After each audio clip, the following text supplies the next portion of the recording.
Oi, oi, gente, tudo bem com vocês? Espero que sim. Gente, eu fiz um vídeo aqui falando a respeito de um livro que eu estou lendo. Eu não finalizei esse livro, mas eu já comecei a indicar porque eu gostei muito e me deu insights totalmente positivos e eu quero indicar esse livro para vocês, que é Curando Suas Feridas de Origem: Como Quebrar Padrões Familiares Destrutivos e Mudar Sua Maneira de Viver e Amar. Esse livro me deu insights muito positivos porque a gente começa a perceber que muitos dos nossos comportamentos estão nos levando para algum lugar. Ou a gente está progredindo nos nossos relacionamentos na nossa vida, ou a gente está regredindo. E muitas vezes, quando uma pessoa ela não tem noção dos padrões que ela tem de comportamento que são inconscientes, elas começam a achar que é destino. Ah, o meu destino é sofrer, o meu destino é não ter, por exemplo, um relacionamento próspero, um relacionamento feliz. Só que não existe isso dessa questão de destino, tá? Você pode mudar a sua vida, você pode olhar para a sua jornada, ressignificar as coisas. E esse livro, assim, me mostrou uma coisa que eu meio que já sabia, mas meio que confirmou. Que é a questão de padrões familiares, né? A nossa vida, gente, ela é norteada por padrões. E padrões familiares norteiam basicamente todas as áreas da nossa vida, inclusive a forma como a gente se vê. Então, se você tem, por exemplo, pais, né? Se você teve pais que foram emocionalmente indisponíveis para você, você pode achar que você não tem importância. Por quê? Porque você pensa assim, se não me deram atenção, é porque eu não sou uma pessoa valiosa, eu não sou uma pessoa importante. E eu falei até num vídeo a respeito da crença de merecimento, né? Na verdade, da falta de merecimento que muitas pessoas possuem, justamente por terem ouvido na infância ou na adolescência palavras que marcaram, que mostraram que ela não tinha valor e tudo mais. A crença de incapacidade também é uma das coisas que define muito a nossa jornada, porque muitas vezes a gente escutou dos nossos pais que nós não temos capacidade para ter um bom relacionamento. Às vezes a gente teve algum comportamento que os nossos pais consideram incorreto e começam a espraguejar. Ah, você nunca vai encontrar um homem bom para sua vida, porque você não vai merecer esse homem, né? Esse homem não vai querer, sei lá, às vezes, vamos dar um exemplo, você não sabe cozinhar ou fez uma comida ruim. E aí o seu pai ou sua mãe geralmente diz assim pra você, você não vai conseguir um parceiro bom, porque um parceiro bom, ele precisa que você saiba fazer comida. E a sua comida é péssima, sua comida é horrível. Em vez dos seus pais dizerem assim pra você, olha, filha, eu acredito que, por exemplo, você pode melhorar os seus dotes culinários. Agora você precisa melhorar aqui, ali e tal, mas persista, vai dar certo e tal. Não, tem pais que simplesmente jogam você lá embaixo. Por quê? Por conta que isso fala mais sobre eles do que sobre você. Quando a gente começa a entender que muitas coisas que a gente escutou na nossa infância, na nossa adolescência, ou que escuta até hoje com os nossos pais, isso diz mais deles do que sobre nós. Isso não fala ao nosso respeito, fala a respeito deles. Muitas vezes eles ouviram aquelas palavras difíceis e eles começam a replicar isso para nós. Então, são padrões familiares, como diz aqui no livro, destrutivos. Por quê? Porque vai passando de geração em geração. Até que uma pessoa, e esse livro fala sobre isso, né? Até que uma pessoa, ela chegue e quebre esse padrão. Então, uma pessoa, ela tem que entender, não, isso está errado. Foi passado de geração em geração determinada característica, mas isso está errado. Eu não quero isso para minha vida. Eu não sou obrigada a levar isso para minha vida, a aceitar isso como uma verdade absoluta. Ou até mesmo a passar para os meus filhos isso. Entendeu? Então, muitas vezes ao longo da nossa vida, a gente passou por muitas situações dolorosas, por muitos traumas. E quando a gente decide romper esses traumas, decide que não vamos passar para o nosso filho, aí sim, nós estamos libertando a próxima geração. É por isso, gente, que o autoconhecimento é tão importante, investir em desenvolvimento pessoal é tão importante. Muitas pessoas falam mal a respeito dos livros de autoajuda. Eu, sinceramente, não consigo entender o porquê. Porque desde que eu tenho lido livros de autoajuda, de desenvolvimento pessoal, eu só tenho progredido na minha vida, entendeu?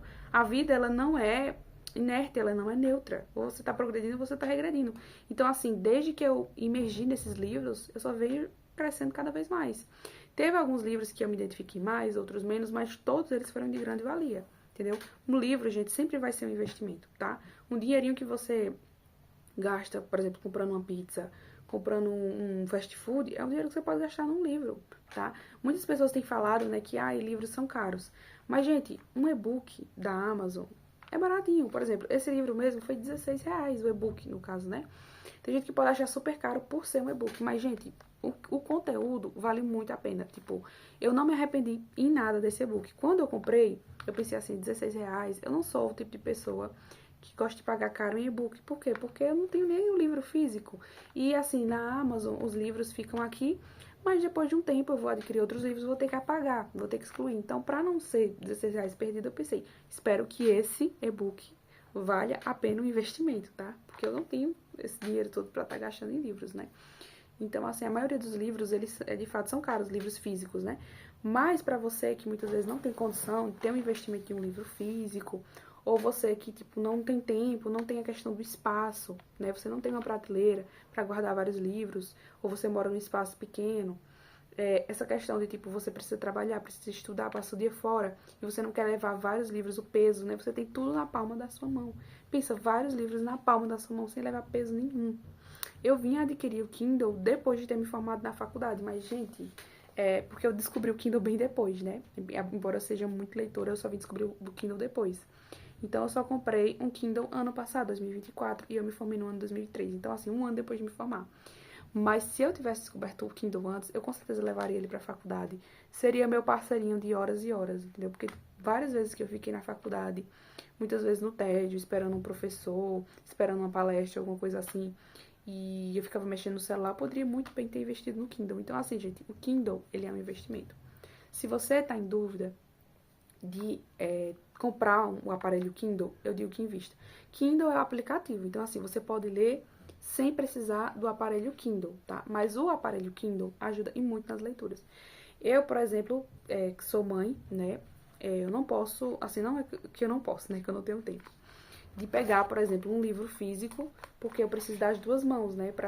Um para segurar a página e outro para segurar o livro. E eu preciso ao mesmo tempo amamentar, fazer outra coisa, então não dá. Já o Kindle facilitou muito, porque eu coloco, ó, por exemplo, meu filho aqui no seio, amamentando, e com a outra mão eu uso o Kindle e pronto, gente. E é só ser feliz, né? Esperar o meu filho dormir, que é só quando eu amamento ele, né? Quando o peito tá cheio, pronto, ele dorme, acabou. Então, gente, esse livro aqui, Curando Suas Feridas de Origem, eu até saí do assunto, né? Fui falar de maternidade. Esse livro aqui é um investimento. Vocês não vão se arrepender. Poderia ser público? Poderia ser público. Amaria ser patrocinada? Amaria ser patrocinada, né? Mas, assim, é um investimento, tá? Livros que você vem investir na questão da sua infância, da sua adolescência, da sua personalidade, enfim, são livros que valem muito a pena, porque são coisas que você pode ver na prática, que faz diferença. Você, quando começa a investir em autoconhecimento, a se melhorar como pessoa, você consegue sentir o impacto direto nos seus relacionamentos. Eu consigo perceber bastante diferença no meu relacionamento amoroso desde que eu comecei essa questão de investimento pessoal, né? Quando eu comecei o relacionamento, eu não entendia muito de psicologia, eu não entendia nada de autoconhecimento, amor próprio, nada desse universo. Mas com o passar do tempo, né, eu fui percebendo que eu precisava adquirir esse conhecimento para levar o meu relacionamento com mais leveza. E o meu parceiro meio que me apresentou essa questão da psicologia, falava muito sobre isso. Ele me apresentou primeiramente aos livros do Augusto Cury, né, que é um dos psiquiatras mais lidos aqui no Brasil. E eu gostei bastante. Então foi a partir dos livros do Augusto Cury que eu comecei a ler livros de desenvolvimento pessoal e imergi no mundo da psicologia e eu simplesmente me encantei, tá? Se eu tivesse descoberto essa questão da psicologia antes da minha faculdade, né, que eu fiz faculdade de Direito, eu acredito que eu teria feito a faculdade de Psicologia e não Direito. Eu escolhi a faculdade de Direito numa época em que eu tava muito em dúvida do que eu queria fazer, sabe? Eu tava muito em dúvida do curso. Eu lembro que eu fui bastante pressionada pela minha mãe, dizendo assim: escolhe logo um curso, os anos estão se passando, vai se passar e tu não escolhe uma faculdade. Porque eu me formei em 2014, no ano 2015, eu passei basicamente o ano inteiro decidindo o que eu ia fazer. Porque eu não queria entrar num curso pra desistir, sabe? Eu queria entrar no curso pra ir até o final. Não tem problema nenhum desistir, né? Hoje em dia eu entendo isso.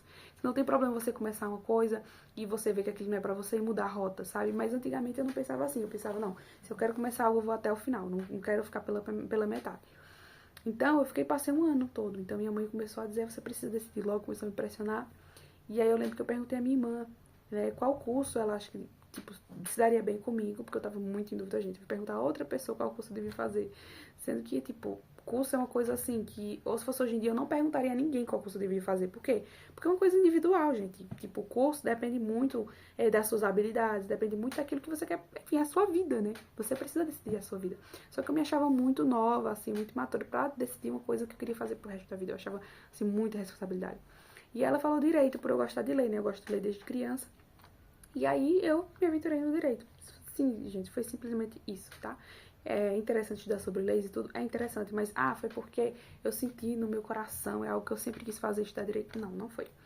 né? Mas, enfim, né? Fiz o curso, não me arrependo de ter feito, porque, enfim, foi um aprendizado, foram 5 anos de aprendizado, né? Pra mim não foram 5 anos jogados no lixo, independente se um dia eu vou exercer ou não essa área do direito, porque eu acredito que todo conhecimento é válido. E se tem uma coisa que eu amo, é investir meu tempo em conhecimento. Porque, de fato, gente, conhecimento é investimento de tempo. Você nunca vai pensar assim, eita, eu passei tanto tempo lendo esse livro e esse livro não me agregou em nada. Não. Para quem escolhe ver oportunidade, você sempre vai ver nos livros a oportunidade de crescimento. Sempre vai ter alguma coisa em um livro de autoajuda, desenvolvimento pessoal, que vai acrescentar algo na sua vida. Então, pra mim, independente, às vezes, se, tipo assim, eu não gostei da escrita do autor, alguma coisa do tipo, sempre vai ter alguma coisa naquele livro que vai me acrescentar, né? Então, esse livro aqui, com certeza, assim, eu gostei muito, foi um grande investimento, sabe? Eu tô na página 90, esse livro tem 314 páginas, e, assim, ele é bem intenso, tá? Ele é um livro, assim, para você refletir bastante. É tanto que a autora, ela indica que você lê esse livro com um caderno e um lápis, para você ir anotando alguns insights, ir anotando algumas coisas. Eu não tô com o caderno e lápis, mas eu tô anotando os insights desse livro no meu bloco de notas do celular. Algumas palavras-chave, algumas coisas que eu fui me identificando. E uma coisa que eu gosto muito de fazer, gente, é ler o livro, anotar algumas palavras-chave, alguns insights, algumas coisas que eu me identifiquei, e depois ir pesquisar no YouTube esses termos, entendeu? Então, vamos dizer, crença de merecimento. Ah, eu achei interessante esse tópico. Então, vou pesquisar no YouTube a respeito de alguém falando sobre crença de merecimento. Então, é uma forma de reforçar os livros, sabe? E, tipo assim, ler os livros e fazer resenhas também é algo que ajuda a fixar muito, né? Porque a gente aprende 90% do que a gente ensina, sabe? 50% a gente vê e ouvir e 90% aquilo que a gente ensina. Então, assim, pra mim, de fato um investimento os livros, e fazer esses vídeos fazendo resenhas tá reforçando cada vez mais na minha memória o conhecimento que eu adquiri nesse livro. Então, assim, é algo assim valioso mesmo, sabe? Quando você descobre as suas feridas emocionais, que aqui fala muito sobre isso, né? Ela fala também a respeito de você nomear as suas feridas emocionais e você abrir espaço pro luto. É muito interessante. Espero que vocês tenham gostado desse vídeo, gente. Se vocês gostaram do vídeo, deixa seu like, se inscreve no canal e um beijo.